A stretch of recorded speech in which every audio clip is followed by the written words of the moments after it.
And good evening, I'm Jeff Glore in Miami. Anthony Mason is in New York, and tonight it's a race to outrun Irma, the most powerful hurricane ever recorded in the Atlantic. The fury of this Category 5 storm was seen in the Caribbean, where at least 10 people were killed when Irma tore through there. Here in Florida, more than 1 million live in mandatory evacuation zones, and folks along the Georgia coast have also been ordered to leave.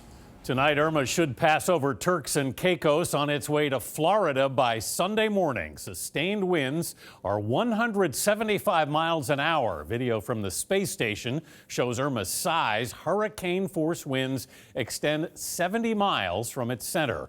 We want to check in with Lonnie Quinn, chief weathercaster at our New York station WCBS. Lonnie, the forecast is changing. It is. The new information pushes things a little bit more to the west, and we talk about this being an ominous turn. Well, let's get right to it. We haven't actually begun the turn yet, but there's a picture of Irma. It's enormous. You could fit Texas inside of that.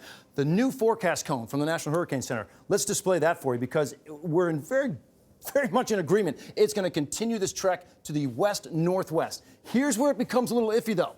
This is the iffy part. When does it start this turn to the north? And you got to notice here, between these two yellow lines, anything is at play. So the west coast, the east coast of Florida, both a possibility. Let me show you one model that we tend to look at pretty heavily these days because it's been performing so well. The European, okay? This, the National Hurricane Center's forecast, this right there on the west coast of Florida is where the European model puts the storm. But even they have been waffling because look at where this was earlier today. 12 hours ago, it was an east coast storm with the eye right over Miami Beach. As far as the timing goes, tomorrow.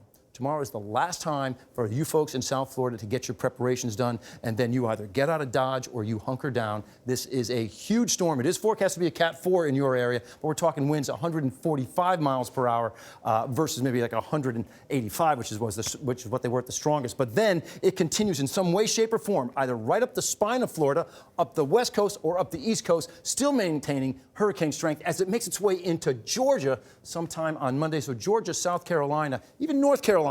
If it wobbles a bit, your shoreline is at risk as well. Anthony? All right, Lonnie Quinn, we know when your shirt sleeves are rolled up, it's serious. Thanks, Lonnie.